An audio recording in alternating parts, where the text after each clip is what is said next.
All right. So good evening, sorors. My name is Jacari Henderson, and I am the president of the Gamma Kappa Omega chapter.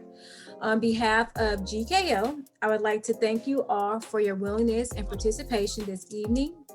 In the midst of a pandemic, our celebration looks a little bit different. However, we're not going to let it stop the show. This year, we will be celebrating 80 years of service and sisterhood in the Carbondale community. Our chapter will host monthly interviews of different members from the beginning up until current, with officers and just sorors, really just kind of sharing their experiences, the history, the programming, so that sorors are able to kind of live and enjoy those memories. I do want to thank you all personally, just for the upkeep of our chapter. I know that you guys have worked very hard, have made sacrifices to continue to keep GKO up in the forefront, not just, locally, but regionally as well as nationally. And I just want to thank you, obviously, as the president. I'm able to serve in this position because of your work and your sacrifice to make GKO be what it is today. So again, like I said, thank you all for participating. I do want to extend the invitation for our virtual 80th celebration that will be taking place on March the 15th, which is a Monday at 7 o'clock. I did go ahead and send the invitation to you all as well as the link. And I'll resend that after the interview as well. So without any further ado, I'm going to go ahead and change it over to Soror Shanita Adams, who will do introductions. Good evening, sorors. Again, my name is Soror Shanita Adams. I am currently the treasurer of Gamma Kappa Omega. I have been in the chapter for 5 years, where I was initiated in Gamma Kappa Omega. And I am looking forward to this interview, learning more about the history of Gamma Kappa Omega, and just speaking with you lovely ladies. Soror Sarah? Good evening, I'm Soror Sarah Gorey. I was initiated in Gamma Kappa Omega fall of 2016. Currently, I serve as the Ante-Hottigas. I'm also the co-chair of the Sisterly Relations Committee with Soror Shanita, and I'm also co-chair of our Target 1 of our signature program, which is HBCU for Life. So thank you guys again for joining us this evening. I'm really excited to go ahead and jump right into our interview questions. Thank you for having us. Looking forward to it. Okay, let's start with the history questions. Soror Harriet, we're going to start with you. And we want to know more about how it was with the Boule and the regional conferences when you were in Gamma Kappa Omega chapter. Well, I happen to have had the pleasure, really, or the honor to serve as a delegate for Gamma Kappa Omega for our 75th Boule. And it was held in Washington, D.C. And I was just really amazed, right, of seeing all of these Alpha Kappa Alpha women. Just thousands, right, of Alpha Kappa Alpha women. And I remember us going to the Capitol, okay? And that was right at the time of another election. I think that Mondale and Ferraro were running. And of course, Ronald Reagan was president. And the Supreme Basilisk had asked at that time to have audience with the president. And he refused. And Geraldine Ferraro ended up coming to our national or the banquet, right? And I just remember just what the impression that made to me. And now, fast forward in terms of boules, right? That hasn't changed. That really has not changed, other than the fact of having to go virtual, but seeing all of those thousands and thousands of sorors in one spot. And then, of course, when you look at it on a more local level or regional level, the regional conferences, what I really remember about regional conferences as it relates to Gamma Kappa Omega is that we would all, for the most part, just pile up in a car or a van and drive wherever that regional conference was. And not only that, not only just piling up in the van, okay, we would pile up in 1 or 2 rooms. So there would be sorors just, we were on a time schedule. Okay, you do it now, you do it now. And I mean, it was just so much fun, right? For that to occur. And certainly something that you would not necessarily think that graduate sorors would do. But yes, there would be 4, 5, 6 of us in a room. If there were sorors from Delta Beta who, might not have had a room, it's like, yeah, come on, there's a spot over here on the floor, we'll get you a cot. So I just remember that, and how sisterly and how much fun those conferences were. But the basic format has not changed. I mean, there's still the workshops and the plenary sessions and all of those Alpha Kappa Alpha things that go on during those events.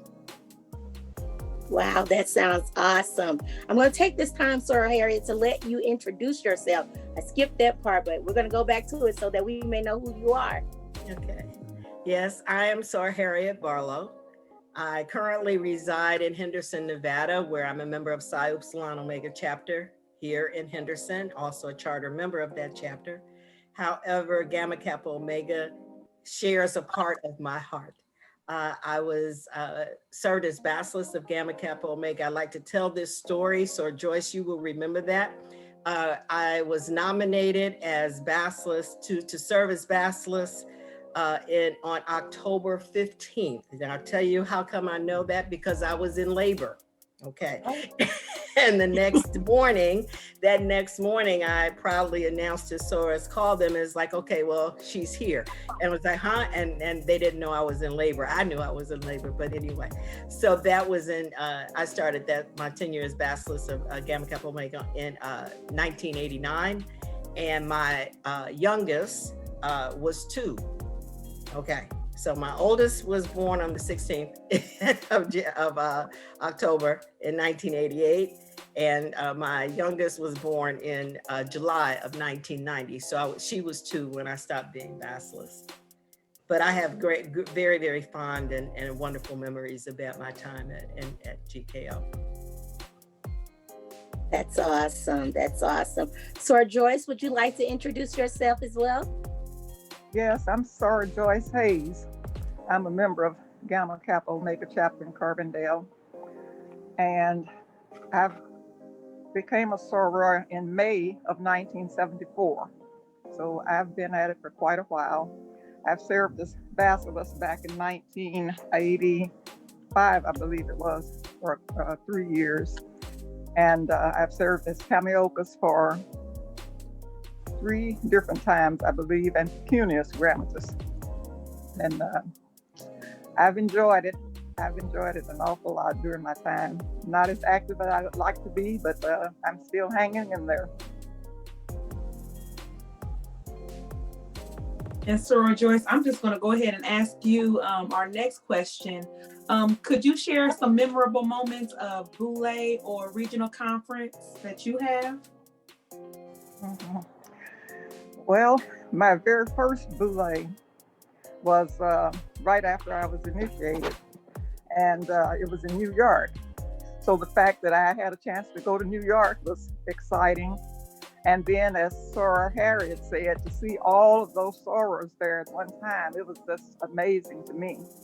And that was one of the, I don't know, I had gone to a Boule before I went to a regional conference.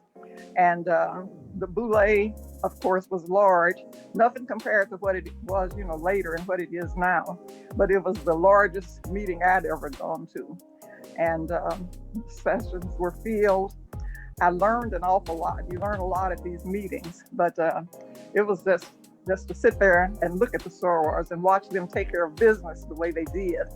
And a lot of times I found myself so amazed that I stopped taking notes or anything, just looking around at everything. But one Boule I remember, and Soror Harriet may remember, I don't know if it was in Washington, D.C. or Detroit, I'm not sure. But it was one where it got so large, we had to go to an overflow room, and the waiters at the time were so, I don't know, confused, or I don't know what, but they walked out. They, they just, I guess all the demands from these Black women, they couldn't take it, I guess, but they walked out. We had, as I said, an overflow room where they had a screen. They didn't have it taped in the way they do now, but they had a screen up at the front of the room, and the room was so full of sorors that the people in the back of the room just, we just had our own conversations. We couldn't hear anything that was going on. But then after that particular meeting, an article came out in Reader's Digest magazine about that particular Boule. And it was a politician, a woman. I've been trying my best to think of her name. She quoted in there saying that those Alpha Kappa Alpha women really know how to throw a party. And of course, our ambassador was terrible with that. And the fact that we were there taking care of business and she's calling it a party. But I'll never forget that. I just wish I could think of her name, but I haven't been able to. That's incredible. But then the Boules, they're so much larger than the regional conferences. The regional conferences are much smaller. And of course, when I first started going to regionals, they were so small and intimate, that you look forward to going every year because you could look forward to seeing the friends that you knew, and you'll get a chance to meet everybody. And of course, we didn't have the phones where we could text and let somebody know where we were and that we were there. We just happened to run into them and see them. And the meetings were small enough where the participants had a chance to take part in all the plenary sessions and the workshops and all. They were small enough where you could actually take part and get copies of handouts that were given and so on like that. Whereas now, a lot of times, it's just the rooms are so filled and so large that you're just there and listening and trying to get as much out of it as you can. But I've always enjoyed I always went to a regional conference because I didn't know whether I'd be able to get to Boule. But for years, I was able to attend Boule and regional conferences, and I just have enjoyed it so much. That's wonderful, Soror Joyce. Next question. Were there any collaborations with any other organizations? That's for Soror Joyce as well. Oh, yes, I was thinking back. I'm sure we collaborated with several different organizations, but the one that I can remember the most was where we collaborated with all of the Black Greek organizations that were here on campus at the time. And it was one of the national foci, I believe, Black Dollar Days. And the sororities and fraternities got together and were trying to come up with a plan where we could convince all of us to support Black businesses at the time. And we got together out in my backyard. That's how I remember it so well. And Soror Harriet, I believe, was there also at that time. Yes. Mm-hmm. But we got together, my husband, and along with some of the other brothers, cooked barbecue, and we had food and drinks, and we just had a good time. Everybody had their own plans, and we got together and we talked, and we had what we thought was a good plan where we could really make a difference in Carbondale and see how our Black dollars are spent and what an impact we could have on the city. But of course, the problem was getting everybody to support Black businesses. And of course, we didn't get them to. We had the plans, we had it organized, even for people in the neighboring communities who come into Carbondale and spend their monies.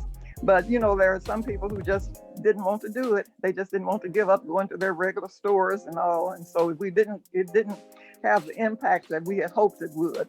But the fact that we were able to come together and pull up a plan like that was one of the things that I can remember. I remember that. Mm-hmm. I remember that. That's great. And it's nice to hear that you guys had a Black Dollar Days, and we're in Black Dollar Days as well. So that's good to hear that it's continuing. There are two events that I remember that were collaborative, but certainly spurred on by Gamma Kappa Omega. One was we organized a community health fair in the mall where we were able to get all of the D9 organizations to actually have a table, right, in the mall that was associated with healthcare or some facet of healthcare. And also there were other medical healthcare professionals that also participated. That event, so Joyce, you might remember this, that event was so very successful, right? That the next year that we wanted to do that, the mall said, well, no, we're going to do one on our own. It's like, it's still our idea, right? But that was really a very, very good event. And it was really exciting to see all of the organizations participating in that event. And then, so Joyce, you might remember, this was the Juneteenth celebration that we did. Do you remember that one? I mean, we had a parade and, Soros rode in on the SIU tram and all of that. And there were organizations that also participated in that event, in the Juneteenth celebration, where I think that we might have been at Addicts. Where various organizations had booths with games and things of that nature. Right. So those are two events that come to mind for me in terms of actual collaborations that we were able to pretty much spearhead and get the community involved. Mm-hmm. Sure. That health that we had was really great. In fact, it was talked about for years, and the ones that they did, it wasn't as great as the one that we did. No, it wasn't. Yeah. Because we were able to get organizations involved, and they didn't get the organizations involved. That's true. It was great. Mm-hmm. Did you all offer some sort of health screening there? You said you had providers. I don't want to go out on a limb there. I don't think that we necessarily did that unless there were people who were part of each of the organizations who were certified to be able to provide screenings. That was kind of a while ago, but I'm not really sure. But I mean, certainly if there is an opportunity to do something similar to that now, with so many people having those certifications and licensures once we get off of COVID, that's certainly a possibility. Mm-hmm. That's awesome. I guess the next question I want to pose to both of you all is, do you all recall where chapter meetings were held? Well, when I first started, the chapter meetings were held in the homes. The chapter was but the meetings were held in homes, and the host would fix food for us and all, and we just had a good time. Just carried on doing the large. That's true. I'd almost forgotten that, Sora Joyce, where the first meetings were in Sora's homes, and brought new meaning to calling hostesses, because that's what you were, your hostesses. I remember us meeting it's probably not the Ramada Inn anymore, but the Ramada Inn, and we met at the Holiday Inn. What was the chicken place? The Sizzler? Is it Sizzler or? I can't think of the name. It was like that steak place. Like Shoney's or something? No. I don't remember. It was like a Ponderosa, but I don't know. I mean, if there's, we met there. But I think that when, by the time I was getting ready to leave, I think that we were meeting at the Ramada Inn, because as you said, we had just gotten too large to meet in Sora's homes anymore.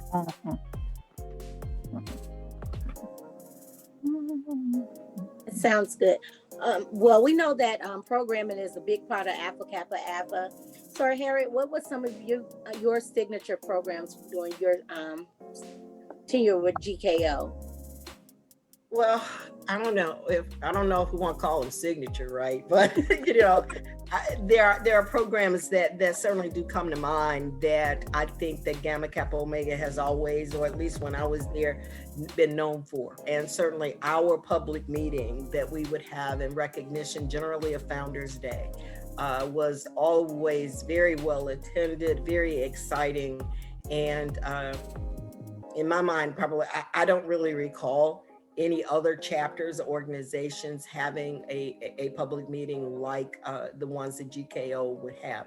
Generally, we would have it at Hopewell, if I recall correctly, and then always presenting Hopewell with some type of a contribution or recognition of the support that they have been giving us over the years. I remember a program that we had that was a tribute to the Black woman, where we actually purchased the posters and the photographs that were part of that particular exhibit, and that was held in the museum at SIU. So that was a wonderful event, and what we did with that event, because they had women, they recognized women in education in various categories. And so what we did in that particular instance was to recognize members of Gamma Kappa Omega who were part of, who were either, you know, in the medical field or education, and that, which was a really, really wonderful program that I think that we did. Of course, another one of our signatures always the Pink Tea Rose Ball that we would have every year, which was really gave us an opportunity to dress up and sing our song and so on and so forth, which was wonderful. And then of course, nobody will ever forget two primary events that we did. And that was to do the Ebony Fashion Fair every year, which was, you know, a highlight for the Black community, particularly at UNLV. And then of course, the year that we were able to bring the boys choir of Harlem, thanks to Sor Anne Marie, because she knew the director bringing them there. So those are programs that really, really stick in my mind. I'm sure that there are so many more, but those are the ones that really stick in my mind right now. I remember when the boys choir came to Carbondale, that was awesome for me as like a little girl, seeing like all of these. That was phenomenal. And the Ebony Fashion Fair are two that I definitely recall. Sora Joyce, do you have any that you recall? I had under some of my favorite memories, this is what I had talked about, the Pink Tea Rose Ball. That was just really an outstanding affair. And of course, the community has always supported us, and they look forward to that as well every year. And also the Ebony Fashion Fair was one of my greatest memories. We were, I guess, lucky, you'd say. Ebony Fashion Fair had a show in Louisville, Kentucky, and then they had another one in St. Louis, and we were right in the middle, and so we were able to convince them to stop off and give us a show here in Carbondale. And it the first year we had it at the Student Center, and the crowds came, and standing room only and all, and so after that we were able to book Shrike Auditorium. And the people that came all over Southern Illinois, you would have thought they were the fashion show. They came out in their best. They could have been on stage as well. But it was just really, really a wonderful affair. And then we had to miss one year. For some reason, they had to skip us and go straight to St. Louis. Of course, the audience in St. Louis is much larger than we are here, so we couldn't complain. We understood that. But after that, once we got back on their schedule, for some reason the attendance dropped off. It was like pulling teeth trying to sell the tickets and all, and just we went through that a couple of years, and then we finally had to give it up. We didn't feel if we raised our prices for the tickets, I don't think we would have gotten the attendance that we needed anyway, but we just finally had to let it go, and I really hated that. And the community still sometimes will say, when are y'all gonna bring Ebony Fashion Fair? I don't think they even exist anymore, but for a long time they did. When are y'all bringing the Ebony Fashion Fair back? But, That's my fondest memories. And I know Soror Harriet remember I can't remember the man's name, but the flautist, however you pronounce that was here. We had that out at the yeah. I know his name is on tip of Gavin. Gavin. Yeah. I forgot about that. Yeah. I forgot about that. We've had some nice things here. That was at the hangar, the airport. At the airport. Yeah. At the airport hangar. Who would have thought that we could have a party, a dance at the hangar? And it was slick. It was really nice. It was really nice. That sounds awesome, sorors. Well, we know that technology changes throughout the years and seemingly daily. Sorors, what were some of the challenges with communication and technology that you were faced with? Well, when I first came into the sorority, I wasn't faced with any technological problems at all. Of course, we didn't have them. But I don't know I know you probably don't remember, but some of you, Soror Harriet might remember the old selectric typewriters, IBM selectric typewriter. Yes. Help with that. That was all I needed. And I hated when when I had to give up that IBM selectric typewriter. But we just didn't have it. Where I worked, of course, I taught at Johnny Logan, but before we had just started putting grades on online and have the option of teaching courses online and things like that, which I didn't have to do and didn't want to do, so I never was confronted with anything like that. But after a while, of course, and especially during the time when I was served as Tamiokas in the later years, we had to put the reports online on a spreadsheet, and that's where I had my problem. I tell you, every month I had a problem, and Soror Liz was the bassist during the time that I was serving as Tamiokas. And every month, I had to have her help me do that. I still never got the hang of doing a spreadsheet. And she probably dreaded the end of the month as much as I did. But I always thought that doing it the old fashioned way, I could do it. You write it out, you balance your books and everything, you do your reconciliation and all. I wrote out the report, handed a copy to the president, to the bachelors, handed another copy to the grammatist, and that was it. But I was perfectly satisfied doing it the old-fashioned way. And what I did was wrote my report out the old-fashioned way and then transferred it to the spreadsheet. And it was hectic. I never did hang of it. I said, the thing is, the balances you reconcile with the bank statements, it's the same thing, but of course I understand the computer saves a whole lot of time if you know how to do it. Otherwise, it can be a big headache. But I finally got where I didn't have to do it any longer. And so I never did learn to do the spreadsheet. And to this day, I still don't know how to do it. But I don't have to now. But that was my biggest problem, trying to do the report on the computer. I just never got the hang of it. Yeah, I was thinking about all of the things that we did by hand, right? Yeah. And I mean, I think for a while, minutes were in hand. Everything was in hand. And thank goodness for, as you said, so Joyce, selectric typewriter. Yeah, and telephone. I mean, we didn't have email, right? And so if there was something that needed to be, transmitted to sorors, that was outside of the regular chapter meeting, you'd have to do the telephone. And so we had a telephone tree, so maybe my person was Soror Joyce or, Soror Anne Marie that, and then they had somebody else that they had to call. And as I think about it, it's kind of like, how did we do all of that? But we did. It's insane. I mean, we think about all of the reports you know, because you still had to do the chapter reports, you still had to submit things to the national office by a particular date and time. And we were still able to do that, but certainly all of those things happened through snail mail. And that's how it happened, right?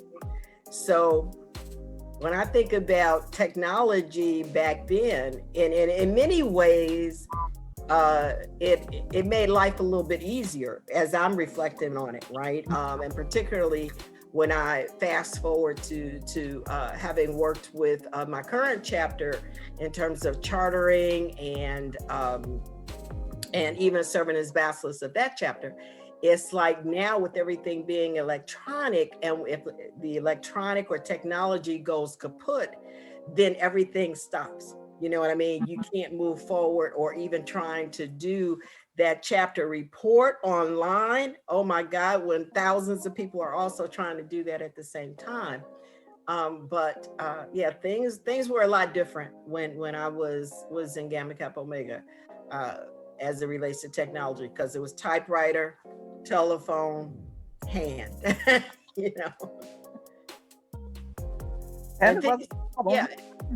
You know, if you had a program, the program would have to go to a printer, right? You could not do the program online, you know, or using Publisher or something like that.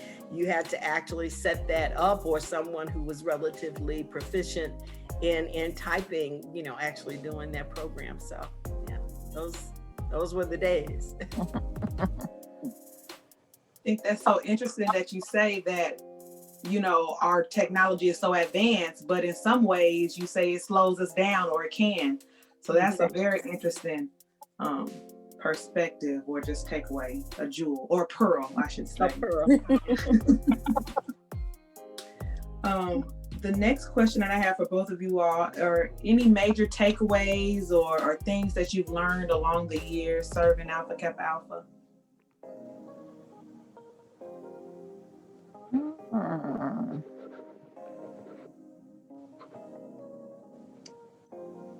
Well,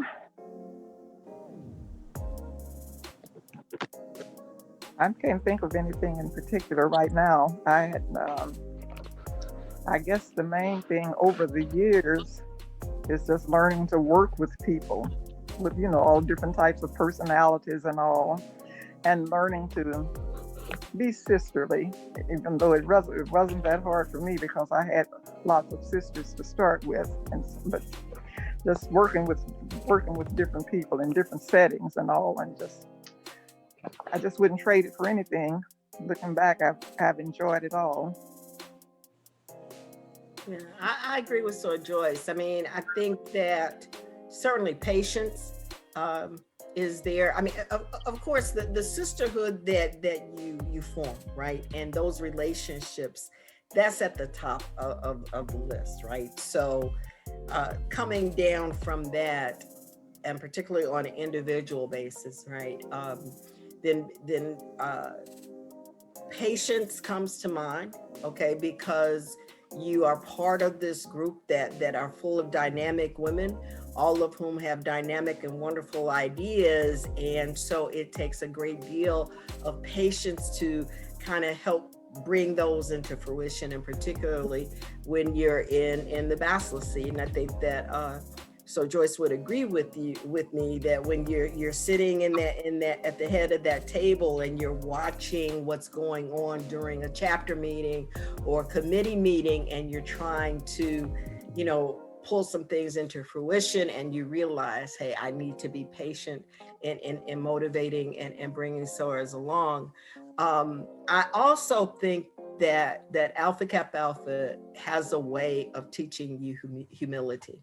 Okay. I can remember being a young soror, and before we started, I talked about how I have become now an older soror that I used to talk about when I was younger. Okay. And as I reflect back on those days, it reminds me of that humbling journey that I've had to take. And as a result of that, in being involved with Alpha Kappa and taking those particular journeys, I found that also to be very much the case that has helped me even professionally, right? Where many of the things that I learned in terms of my 50-year journey, I'm gold this year. Yes, shameless plug there, right? But that I brought into my professional world. So yeah, it's very important. Those takeaways are awesome. That's really good. We're going to move on to the memorable events. I'm fairly new in the chapter, 5 years down now. So I'm currently learning so much from so many different sorors, intaking what I can. Who were some of your mentors in the chapter that you remember? I don't know, Soror Joyce, if you remember this, that after you, I became the financial secretary, and there are plenty of notes that you left in the booklet that helped me get through. So even in things like that, I appreciate that, and I learned from that. So I'm glad. So anyone stick out to you as a mentor during your Alpha Kappa Alpha journey that just sticks out to you? Well, one really one of our founders, Soror Luella Davis, but I knew her years before I became a soror. When I came to Carbondale to go to school at SIU, I joined the church that she was a member of, and I got to know her then. And she was, I don't know, she was just the type of person that I would like to pattern myself after. She was so gracious and poised and well respected in the neighborhood and everything. And she sort of took me under her wing. And I think she knew well before I even was invited to join the sorority. I think she knew that this was something I wanted to do because I had a couple of sisters who went through Delta Beta, and she had been their graduate advisor. So she knew them, and she knew I wanted to pattern myself after them also. But she kind of took me out under her wing, and she taught me things. She taught me a lot. But once I was initiated, we'd go to the meetings, and we'd always go to the meetings from Carbondale together. And she would make me sit up and listen or point out that I need to know. And I really appreciated that. But she's just, I would consider her my main mentor. My friend, Soror Sandy Warren, was Basilisk, I believe, at the time that I was initiated. And of course, we had been friends too before I joined the sorority, but she also, I think, would serve as a mentor because, we were friends, but she always pointed out things to me in the sorority that I needed to know, things that I shouldn't do, things that I could do, and I just really appreciate both of them. And those weren't the only ones, but those are the two that stand out to me the most. Thank you, Soror Joyce. Soror Harriet? For me, I would say, certainly Soror Sandra Warren. Soror Sandra was my graduate advisor when I was an undergraduate. And so when I transitioned into Gamma Kappa Omega, just seeing that familiar face was very encouraging. And also, knowing that you could always go to her and she would lend her support was very, very, very good and very telling and helpful for me. Certainly, Soror Valerie Epps, who also served as Basilisk for Gamma Kappa Omega, had and still does have a profound impact on my life. However, my number one mentor in Alpha Kappa Alpha and Gamma Kappa Omega and in life in general was Soror Thelma Gibbs Walker. I can say that without Soror Walker, of course, I would never call her Thelma. Even with I would just never call her Thelma. But Soror Walker was in so many ways my rock, okay, for just about anything. Everybody knew that, Soror Walker, she usually ate right? About 8 o'clock. So don't call her after 8 o'clock at night, right? And I remember that something had occurred and I was just devastated. And I called her and I said, Soror Walker, I know it's after 8, but you have got to talk to me. And she talked to me, you know, and she, you know, she would tell you the truth, even though you might not want to hear it, but she would tell you the truth. And I used to, when I first got to UNLV, I'd have a picture of her in my office to remind me of just how much of a profound impact she had on my life as an AKA and as a woman in general. So I would say Soror Thelma Gibbs Walker. Amazing, amazing.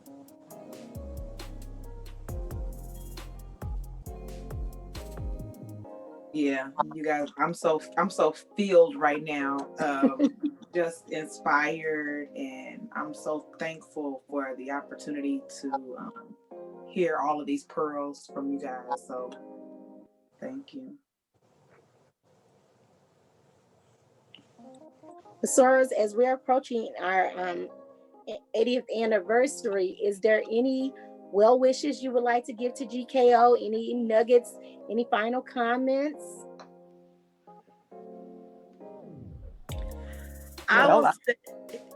Go ahead, Soror Joyce.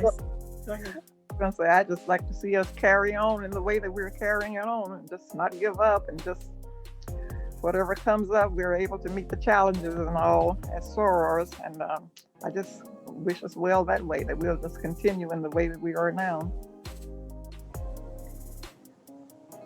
I cannot tell you just how proud I am to have been a member of Gamma Kappa Omega chapter. You know, when we're talking about technology, right? Thank God for Facebook and Twitter and Instagram, where I am able to see the amazing and wonderful things that my former chapter does. And so I just want to congratulate you on, you know, all that you have done and all that you will do, and the 80 years of service to the Carbondale, Southern Illinois area. I am just so pleased and humbled to have been a part of that GKO. So I don't know, if I talk anymore, I'm gonna start crying, so. Well, we thank you guys, and we appreciate your time and sitting here and chatting with us. We're going to turn it back over to our president at this moment. Sorors, I just want to say, I mean, wow, you know, just hearing your journeys through GKO, through the sorority has just really been humbling. As a soror, as Shanita stated, I've only been a soror for 5 years, and so I'm still learning, I'm still growing, and just really hearing your knowledge, the wealth of knowledge that you all have, your experiences, and really just talking about being humble too. You know, I think that that's a thing that we have to remember as sorors, that we were once that soror who maybe, you know, needed somebody to grab our hand and say, hey, soror, this is the way. So I am just really grateful for this opportunity to meet you, soror Harriet, to be mentored by you, soror Joyce, and really just to see specifically where GKO will continue to grow and thrive. And like I said, I just want to thank you all for this opportunity. I'm so excited to see, you know, where GKO will go in the future.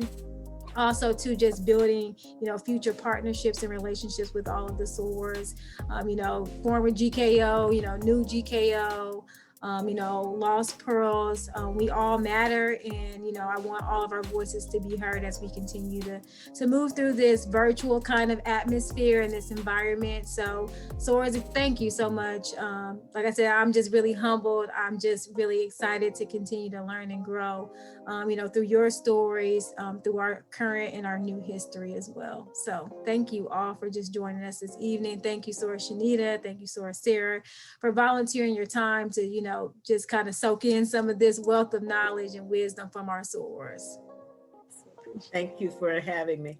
I really enjoyed this. Thank you very much. I've enjoyed it too. You're very welcome. Well, I hope you all have a great evening.